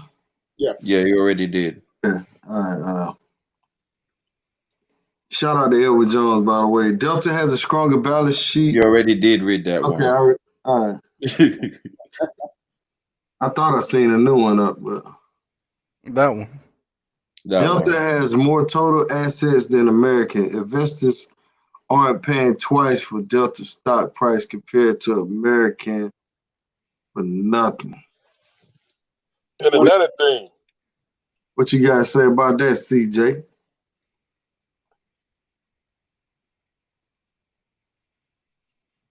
That's what you Hey, CJ, I got something that's gonna kill you. Come on, man. You gotta have a comeback, man. American only has 30 more planes than American and United. That's it. American only got 30 more planes? Than American, than the United and Delta. Only 30 more planes. Who said that? That's a fact. Look it up. That's a fact.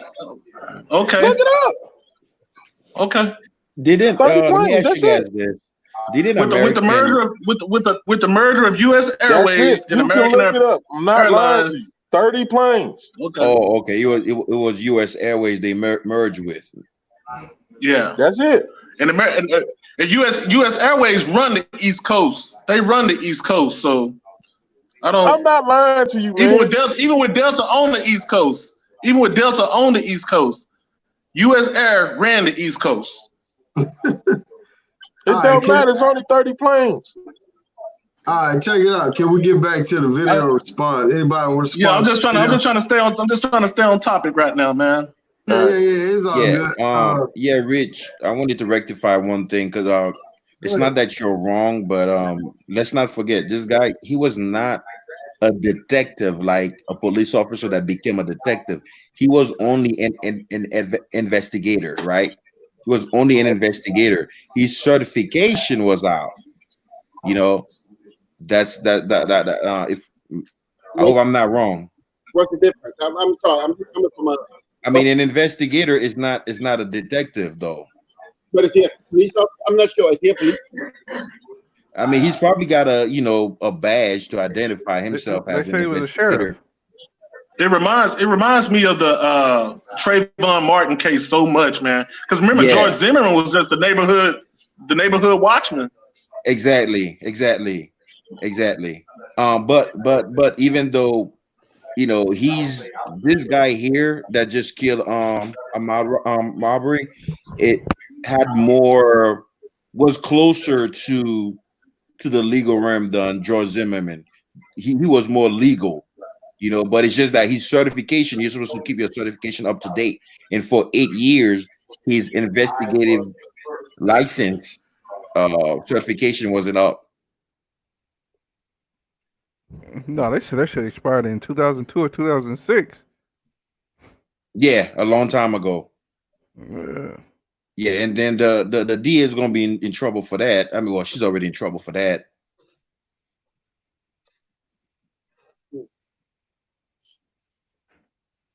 And you know what? It's probably from a certain perspective, you have to kind of admit, not that I feel sorry for the white man, but you can see how that will happen, right? Because you work with police officers, they're probably his homeboys, he hang out with them and stuff like that. He look at himself as a cop. He probably get to carry a weapon because of his job, because he's an investigator. He has to go places, and do investigations and shit like that. So he probably thought like he legally, justifiably killed somebody, and now it's a surprise to him. He's wearing a orange jumpsuit in there with them other people. You saw that black lady, in the jail, about to take his picture and shit like that. So he's probably in shock. What does that have to do with anything, though? You saying we should feel sorry for him? No. I didn't say he'll feel sorry for him. I'm just saying his mindset.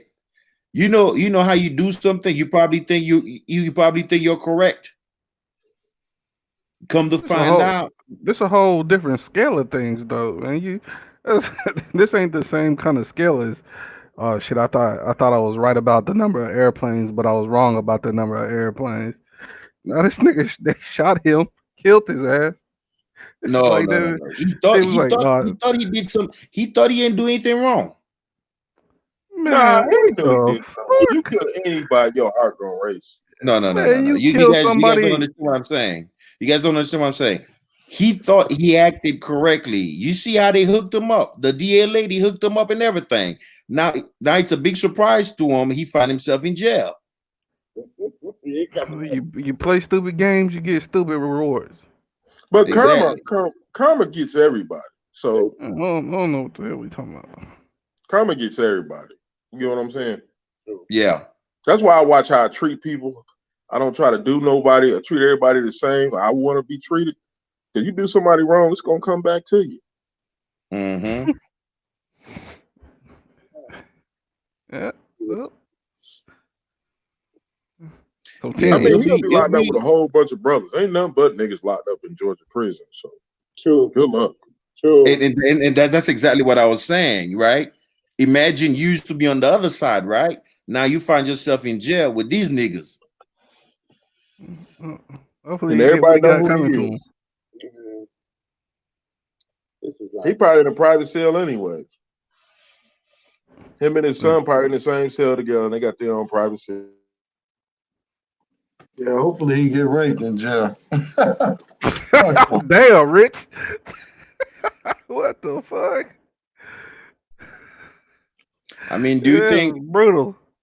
Do you guys think both the father and the son whatever the outcome of the case will be, their sentencing will be pretty much the same? Or do you think based on how the case developed, like Who either was the holding the gun? son, Who was out of the truck and who was in the truck? I think it was the son. The son was in the truck. That No, no, I the was son at was the on the truck. ground. The son was the one that he was struggling with. Okay, the one that was on the truck with the gun gonna get the most time. No, the one that shot is gonna get the most time. The one in the truck, the one that shot it with a 12 gauge shotgun. That was the one with the rifle that shot him. But he was on a pickup truck with the 12 gauge. Yeah, but the one the one with the rifle was he blocked him in and he shot him. He shot him 3 times. That was They the both son. shot him though. The son, no, I don't know. Maybe I'm wrong, but I thought only the son shot him. That's why he's murdered. The father is attempted murder. I'm not quite sure what the father got, but his is not as bad as the son. And they're saying he's going to get only 10 years. He might just get 10 because the way the system is. And think about it. It's going to be a jury of his peers. If you got a whole bunch of white people who think the same way, guess what? George Zimmerman. I don't put nothing past these folks. That's what I'm saying. They ain't gonna get shit because the jury of their peers. And who the fuck are their peers? White people who have homes in this area, or Spanish people who think they're white, or black people who have houses in this area. So it depends what the jury says. So to me, I'm not holding my breath, man. Nothing might happen to these 2 bastards. That's just how I see it. Yeah, I think you're right though. I think when it comes to jury and things of that nature and trialing these cases, one of the most important things in these cases is what you call the jury instruction. The instruction, you know, how they define if it's like second degree murder. They'll define it. You know, this is what it is. This is what it is. Da da da da. And the jury got to go and debate that and see if they fall in that range. I think that's what's going to be the most important thing in this case. I don't trust white. Look, my thing is this though. Depending if they go home, because white people, for the most part, if one person is a Republican, they all tend to like think the same way. Because I think it's like that herd mentality and shit. So if they go home, most of their friends gonna say, you know, he's a standing guy. I don't know. Maybe the black guy had a weapon or he could have stolen something, but they'll come up with some shit to minimize the black person and minimize the whole situation. But I think you can't use Republican things in this because Democrats will send your ass to jail too. No, I'm saying Republican, not well, Democrats too. Doesn't really matter. But I'm saying the group of people that think the same way will always find a way to think that way, and they always will find a way to find their sanity within themselves. Like let's look at the Democrats, right? Democrats get around each other. People, let's say, what's the name of the president? Keep Biden. Yeah, but how many times the Republicans have done it? So we're gonna come up with some alternative to something all of a sudden we're gonna believe in what we do. So we're gonna lessen the charges on him. And my thing is, what I've seen is when white people do shit and they go back home, usually they have a mentality. They come back and haven't you seen black people who we got them on tape, we definitely got everything in a row, and they still come back not guilty. Yeah. What happened to? But then you also got white people that do it actually by the law. But that's no matter what they are, Republican, they can even be racist and go clearly by the law. Look. No, they go by their perception of the law. The law's only what you believe it is, man. Nah, you can't say that. You can't say perception because perception has no reason in the courthouse. Okay, let me ask you a question. You see a car crash from different point of view, right? The person on the left said he hit a person on the right said no. The other person hit a person in the back said no. The other person. Why? Because from your viewpoint, you only see your perception of reality. All of them are right. Nobody's wrong. Everybody saw what they saw, and that's a fact. Now, but there's no perception in this case. He has no right to arrest him or pull a gun on him or shoot him. There is no perception about that. Every cop in the world know that was illegal when he did that. Everybody know that. There is no perception. George had the same thing. I thought that motherfucker's gonna go to jail too. They found him not guilty. I don't believe none of it. I don't believe none of it anymore. I believe, and they might say not guilty. I get that. But there is no perception. This is all the law. Everybody knows you cannot do that to nobody like that. Period. You know that. If the same scenario happened, we cannot shoot that man like that. Every time I believe this, is 12 black people judge this motherfucker. Because if there are white people in there, they're gonna come up with some reason to go, that was. Yeah, I believe that. But you can't. They can't use no perception. It's It's just But you gonna know what be you some guys racist forgot? bullshit behind it. people oversee their people oversee the point of view of the perception of reality. If you believe something is right, no matter what somebody tells you, it's gonna be right. Nobody can change your belief, but you change your belief. Somebody has to make you change your belief, right? If I believe white people are above black people, you're never gonna make me believe lesser unless I believe, you know what, I'm wrong. But you Brenjo, you got a point, but I think what we all letting getting away from us is the other person involved in this case. This case is a little bit more complex than the usual one cop or two cops shooting one black guy. There's a third guy involved that was filming this whole thing, and this is what. No, Brenjo, this is it. No, this is important. That third guy who's back there, even though he had a gun and everything, he filmed this thing. He's not gonna want to get involved. He's not gonna want to get any time. Trust me, he's going to tell the whole story. He's going to flip on them. Why do you not like that? Okay, let me just say one thing, right? Let's first of all, he has no charges on him right now. As you speak, there's no charges on him, right? Even though we know he was one of the people that were chasing him, but there's no charges on him. The only way you're gonna flip this man if you actually put some charges on him and you tell him, okay, cool, we'll take 20 years or 10 years or 15 years if you flip on your 2 years and tell you exactly what's going on. There's none of that going on because he's not charged. So as we stand right now, there's only 2 people charged with, the father and the son. This right other dude is not charged. We can't put anything on him right now, and he's not gonna come out because let's be real. White people don't turn on white people like that because otherwise people gonna say you're a sellout to their race. Let's be real. Them white people. Them white people will turn on you, black, green, or purple, yellow, as long as they for them to save their own ass. You think they want? Yo, white people? Some people just who linked the video? Who linked the video? Out here would do what's right. Period. Thank you, CJ. It ain't got nothing to do with no race. I don't believe that shit, man. CJ was just asking who linked the video. Who leaked the video? The guy that was filming? No, okay. The guy was filming it. The way I see the film, if you look at the film, he cuts off a lot of viewpoints. Who leaked the video? The guy that was filming? No. What they did is they were showing off. They started showing off the video. Remember, this one for 3 months, this wasn't seen by anybody, right? Hey, excuse me. Facebook, the father went on Facebook and started saying, "Oh my shot!" It's a local lawyer that leaked the video. Hey, you heard about that Mexican guy that turned in $150,000 a couple days ago? It wasn't a friend of theirs. Just you heard that Mexican dude that turned $150,000. No, but before the lawyers leaked it, they were showing it out among themselves because they were proud of it. They were proud of this. They weren't ashamed of it. Remember, the father put this on Facebook the same day. He was talking about, oh, my son shot a black man in self-defense. He was talking positive. He was talking all this shit on Facebook the same day. And they were talking about it the whole month because they were getting away with it. When you get away with it, your chest is like the beat that chest. Oh yeah, look what he did to these guys. And that's exactly what I was talking about earlier, Brenjo. They were so confident they were in the right. This is what I'm pretty sure they're shocked now. Because they were, because the perception of reality that they were, because why the DA said they were, the cops said they were. Remember, the cops came back and said, oh, self-defense. Everybody closed their books on it.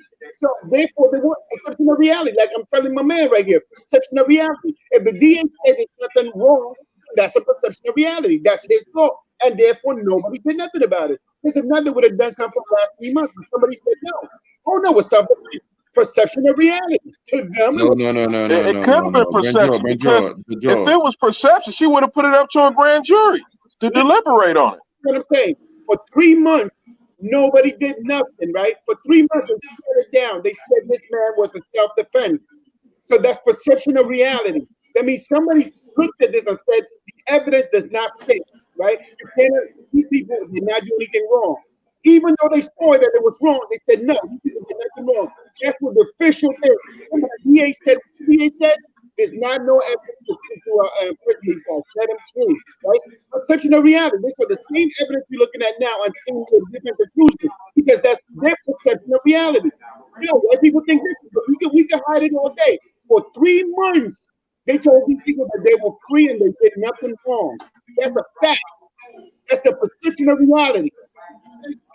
Brenjo, I think I understand where you're coming from because typically when you have a case, you'll see the video with the cop choking the guy on the floor, the cop shooting the guy, and you're like, man, that's a murder right there we just watched. I understand what you're saying, but a lot of the times, sometimes the law is not really, sometimes the law can be gray, sometimes the law can be black and white. This is different though. Listen, it's different because the DA shut it down. It's not like they didn't shut it down. They really made a verdict and they said that there's nothing wrong. They saw the same evidence you guys looking now and said there's nothing wrong because the DA ever knew it was a tape out there. He did. They had the tape. The police officers had the tape. Yeah, they saw the tape the same day. They all covered it up, man. They all covered it up. It's in the reality. You keep living in this other world. Everybody saw the same thing you see, and they came up with a different conclusion because in their eyes, nothing was wrong. Killing the nigga was not wrong. It was something he had to do. That's how they saw it, and they put it in writing. That's their perception of reality. I don't know where you come with a different perception, but their perception of reality that this black man deserved to die. That's their perception of reality, and they put it down and let these guys go for 3 months, 4 months until they got on TV. That's their perception of reality, and they put it into writing. That's what the DA said. But why they had to write it to another DA? Why? What? They gave it to 3 DAs, not one, but 3. But why would you have to do that? Most times, when somebody denied to prosecute, the other DA don't pick it up. Because they knew him. 90% of the time, they don't even touch it. They knew. That's why something in there that you can't get a conviction. Plausible deniability. I want to be able to deny with a story. Plausible deniability. I want to be able to cover my ass when it comes back to me. Look, I know him and he's my boy. I can't do nothing about it, but I'm sending it to my other boy. My other boy has a kid that goes to school with him. I'm gonna send him my other boy. But then I said, hey, look. Even though I said that I have conflict of interest, but the conflict of interest means that I have to recuse myself. I'm gonna write this guy did nothing wrong. He did nothing wrong. He should be put and that's exactly what they did. They wrote a letter saying that he did nothing wrong and it was self-defense. That's possible deniability. When they go back to you, can say, oh, I had a conflict of interest, but I gave it away. Fuck out of it. You didn't give it away. You wrote a letter saying exactly what he wanted to do, and that's exactly what happened. They didn't give him nothing. They didn't give him no crime. Because you as a DA wrote that, hey, this was wrong, this was self-defense. That's what they're going after the DA now. But again, the perception of reality, you see your facts. The facts are always what you see it. You know what the facts are. Nobody gives a fuck about the facts. This was all a cover-up. That's all it was. Who cares? At the end of the day, look, if this never came to light, right, it would have been forgotten. For some fact, the DA passed it on. They passed it on, and they let it go. I think if he would have killed the white guy the same way, I think it would have been easier for him to hide it and not to bring it about. Look, my thing is plausible deniability. People are going to see what they want to see, and they're going to twist the fact to fit the narrative. The narrative was before the video came out that the guy came in and charged them, and they had to shoot him. That was the narrative. The narrative that what do y'all think about the charge? Like I said the other night on the panel, but it's not on the police. You know, sometimes they charging him with murder. That might be too high of a charge. You know, maybe they should charge him with. Should they charge him with manslaughter too? Yeah, manslaughter. Yeah, but it's not manslaughter. Because murder might be. It's not manslaughter. It's murder. Because he was drugged in the middle of the street. They blocked every one of the pathways. They did not allow the path. So if you block the pathway, the only way he could go around you, and you point a gun at him, that's premeditated. Because you saw him coming down the street with running with no guns on him, and then you pointed him. You make sure that he could only cover. There's a car behind him chasing him, right? There's a car in front of him that stopped. There's something in the top of the gun, something in the bottom of the gun, and then you know the only way you can pass is in the corner.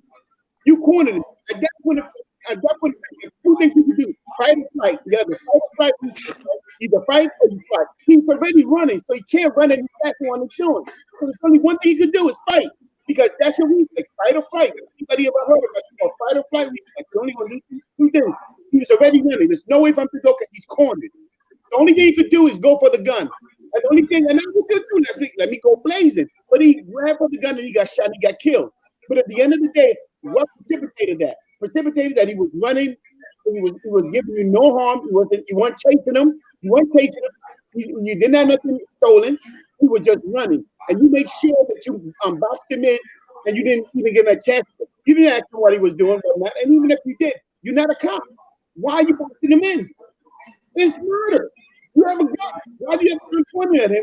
But you can shoot somebody and kill them and be charged with manslaughter. You can shoot somebody in the leg accidentally and they can die, and they could probably just shoot you with manslaughter because it wasn't like you shot him in the chest or the head.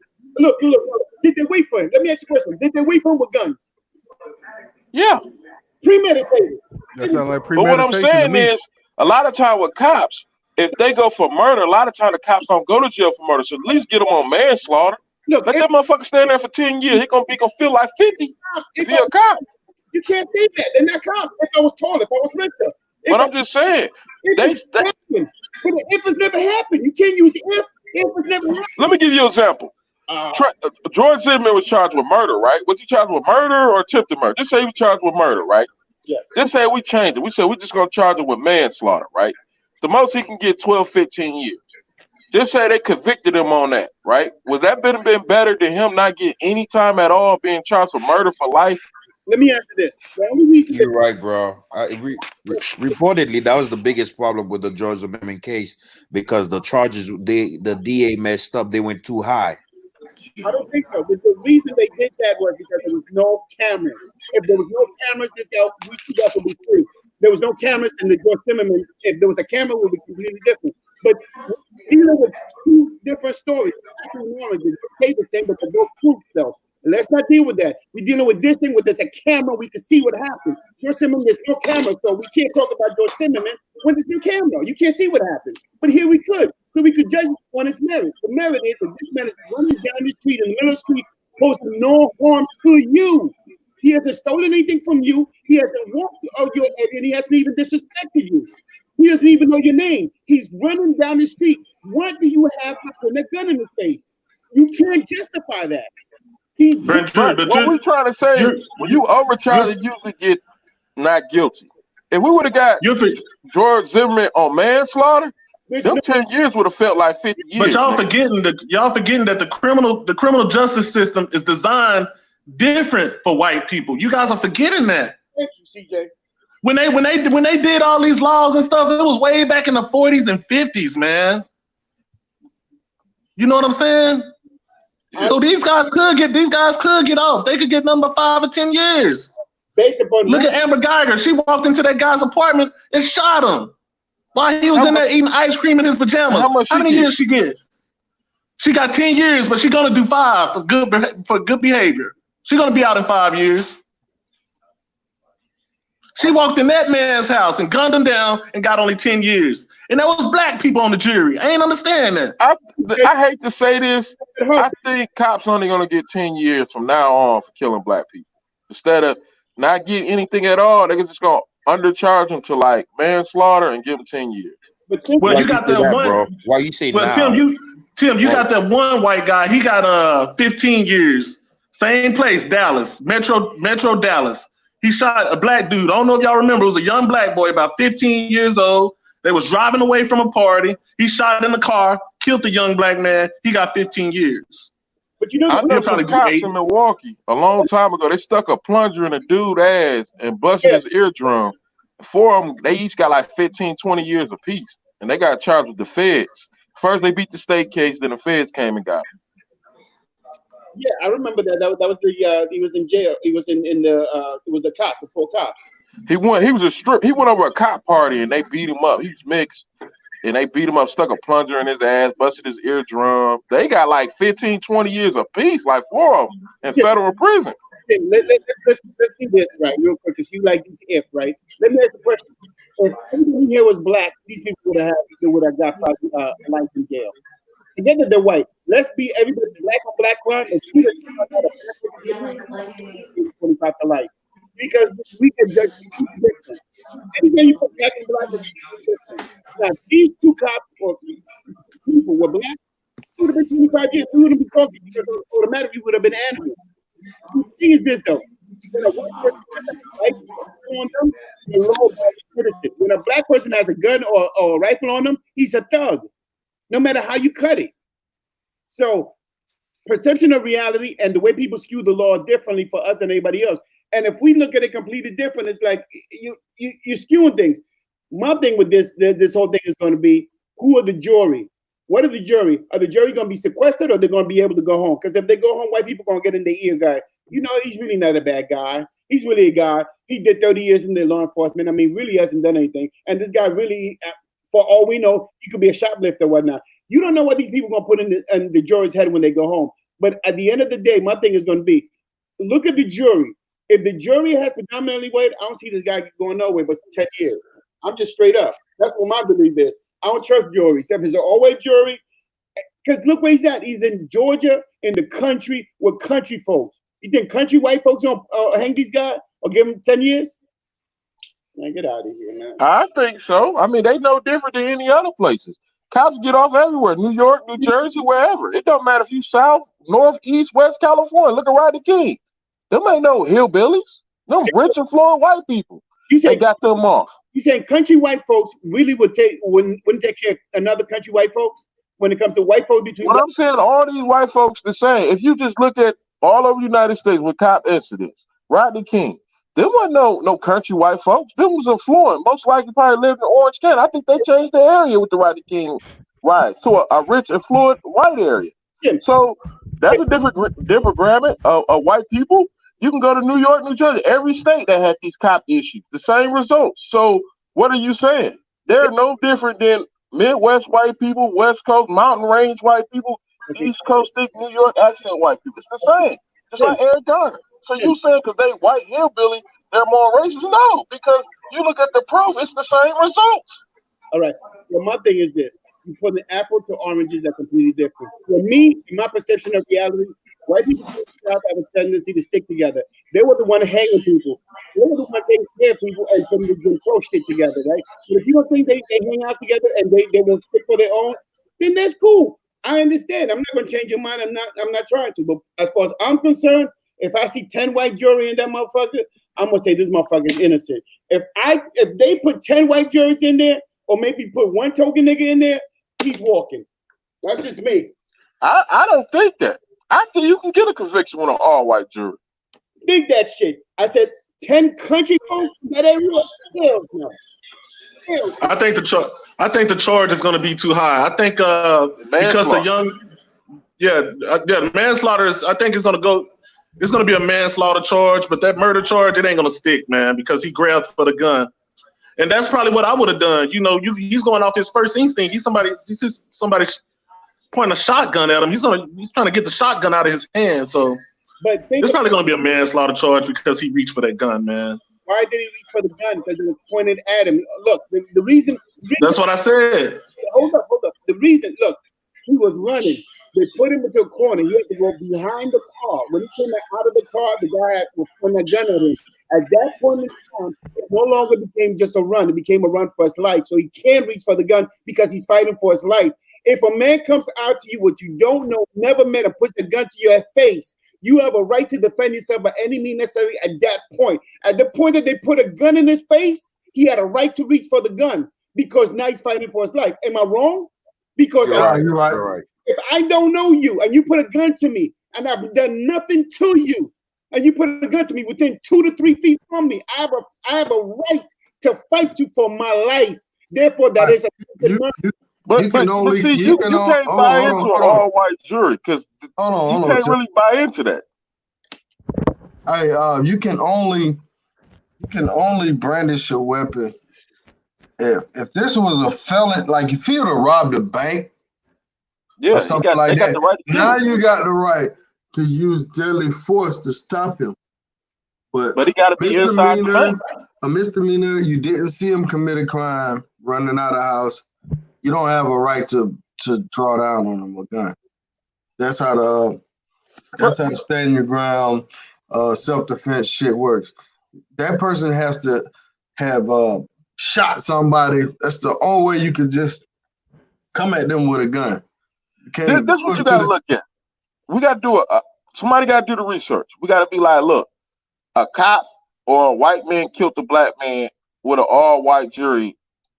How can we look at the convictions around the United States? We gotta Google that because I think your method of a white all-white jury always get no. I don't believe that. I think you can look it up and actually see cops or a white man killing a black dude for some whatever reason getting convicted with an all white jury. I believe it. You can look it But up. this case, but this case more likely will get moved out of the area. That's better. They ain't gonna move it to Atlanta because that's gonna be hell.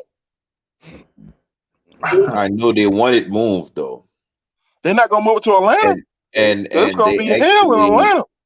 and they've already requested help from the Fed for the feds to help them with the case. So there's gonna be a shitload of facts that's gonna come out if the feds get involved. There's gonna be a shitload of facts that's going to get revealed about the characters of these guys. Yeah, they might just drop the case and let the feds take it, which is gonna be even worse. You say that's even worse? If they if the state decide to drop it, the feds like, look, we gonna drop the case, we taking it. They're gonna go grab their ass and take them to federal prison and fingerprint them. You got a whole different animal in the Fed case. But then they really can't charge for Fed case because they not cops. If they were cops, they could have been charged in federal court. Unless they prove it's a hate crime, which I don't know how they can prove it's a hate crime. Yeah, Unless they find out he's in the Klan and all that, then they can prove it. They are looking into that. I was reading an article about that. The feds are exploring hate crimes option. But they got to prove they don't have hate crime charge in Georgia. No, the feds can take hate crime anywhere. Oh well, maybe the feds can, but hey, but they got to prove that it was a hate crime, prove he in the Klan or something like that.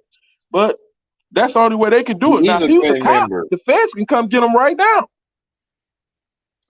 for violating somebody's civil rights. It's hard to prove that it was a hate crime because he didn't say like nigger. I mean, they don't have that on tape. It's not gonna be that rich. It's just gonna be surrounding circumstances. You know, when the feds start subpoena, when the feds subpoena your phones and they start looking at all these text messages, all these notes and people you talk to, a lot of shit gonna come out. Then motive gonna fall into the whole context. Yeah, it'd be still hard to prove the hate crime though. The feds are gonna disbar that DA. They're gonna disbar that DA. So. Hey, but we about to end the show in a minute, man. If y'all got some points I wanna put out there, it's 2:00 in the morning over here. I don't know what time it is over there, but hey. Good old 8 o'clock. Go ahead, Aaron. Your last words, man. What's your last words, Aaron? Yeah, Brent Jordan had like 2 yogurts, man. He got to tell us what kind of yogurts those are. The man over there eating that Go-Gurt. Yeah, what's your last words, brother? Hopefully everything gets worked out, man. That's all I got. All right, cool. What about you? Who else is on here? CJ, you went dark on me. Go ahead, CJ. Man, I just want to say, hey, you fellas be safe out there. We'll see what happens, man. But I think it's gonna be a manslaughter charge. That's it, man. Y'all be safe. Take care of yourselves. All right, man. Next time you come on my panel with that Cowboys jersey on, I'm gonna block your ass. It's my turn. Go ahead, Tim. My thing is with BJ, I think we all need to do some research. We need to look at all white juries, whether it was a cop or a white man killing a black man, see what's the conviction rate or when the convictions happen. It's just informational, educational. I just want to know. He just assumed it's an all-white jury. He automatically don't get off. I don't think that's true because we got to look at the facts and look at history. And just if somebody got time, just Google it so we just know what we're looking at. When a white man kill a black man or a cop kill a black man or cop period killing a black man with an all-white jury, what was the conviction rate? Because some states you got to need at least 3 people to say no, or some just one person, then you get off. But some you need at least 3 people. So it depends which state.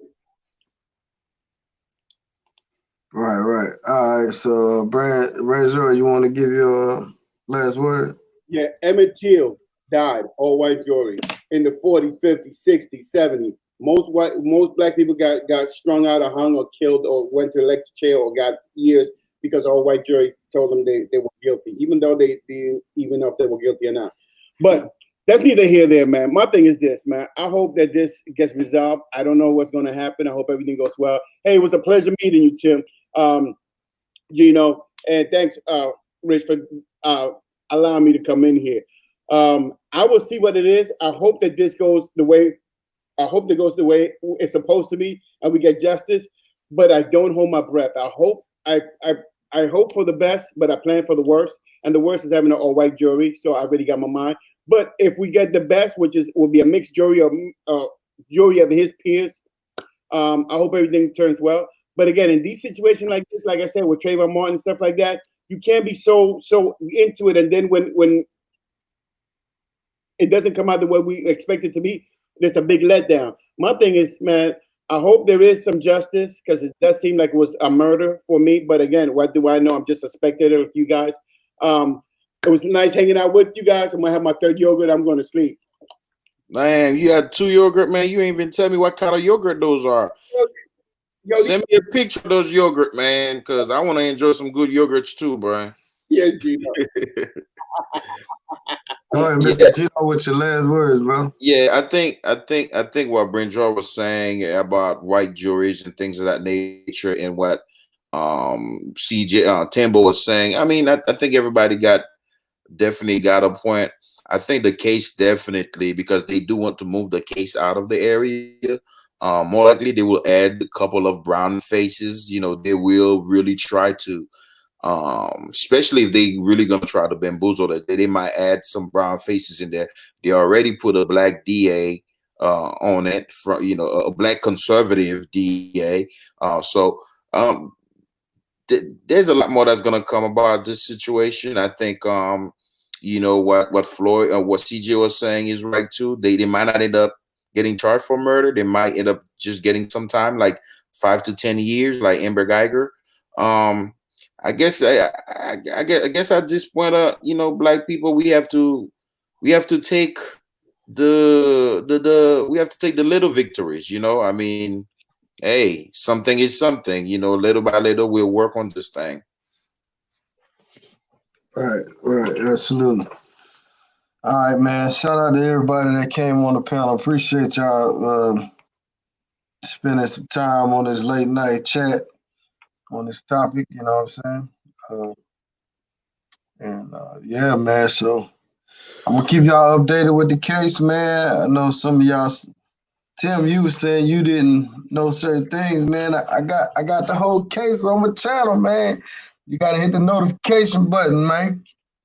But anyhow, man, shout out to y'all fellas, man. Stay safe out there, man. And when you get pulled over or you get in situations, man, just think before you act, man. And try to escape to live till tomorrow. You know what I'm saying? That's the most important thing, man. Because if you dead, can't nobody tell your story, man. So. From what you're saying, seems like we need to do a show to discuss, could Arbery save his life by complying with the citizen arrest? Well, I mean, it's always woulda, shoulda, coulda, man. So you just don't know how you're gonna react. But what would you have done, Rich? I mean, I would have. I don't know, man. It's kind of hard to say, man, because you're in South Georgia, man, and maybe he felt like he was in the wrong, so he was trying to get up out of there. And I don't know, man. I can't see myself in that situation. I don't know. I would, when I came out of that house, I wouldn't have ran. For one, I would have been like, yeah, man, I'm just looking at the property, man. But maybe he already saw in those white men's eyes that they were going to kill him. The eyes don't lie. Hey, man, I'm from the South, man. My dad used to live in Brunswick, Georgia. I've been down there before. I know what it's like. So when you living in towns like that, you gotta watch how you step. You know what I'm saying? I wouldn't have never went into that house. Not in that neighborhood. Not in, you know what I mean? Yeah. Because I know the vibe already. Yeah. And speaking of Brunswick, Georgia, I lived in Jacksonville, Florida for like 8 years. And I remember going out to the clubs, and I have some fellows, that I work with that I see in the club, and I'm telling them, yeah, man, I got such and such number, she stayed at such and such town, I'm about to hit her up. And they be like, look, bro, you going out there this late? Be careful. If I were you, I wouldn't go out there this late. So in the South, especially in that area, Brunswick, Georgia, even Jacksonville and stuff like that, there are some places they always tell you don't go over there at night, or you don't go over there by yourself. Right. Yeah. That's the whole thing, man. You gotta teach your kids, man. Like, my parents always taught me, man, like, hey, be careful with certain neighborhoods. You go in white neighborhoods and make sure you ain't doing no wrong. Or if you ain't got no business over there, don't even go over there, really. So that's just how I was taught growing up. But definitely, man, if he was in a mixed neighborhood and he went in that house and somebody came out and questioned him, he probably would have felt a little more comfortable with the approach to them. But since he knew where he was, he probably knew the type. That guy probably was yelling out some shit. Get the fuck, we're gonna kill you. I mean, ain't no telling. He a dead man, so he can't talk for himself. But anyhow, man, you have a good night, my brother. And we'll certainly do another live. Big Tim, man, shout out to you, man. All right. You're not in the truck, are you? No, I'm in a hotel, bro. Oh, okay. Well, shout out to you, man. All the truckers out there, keep your shit moving.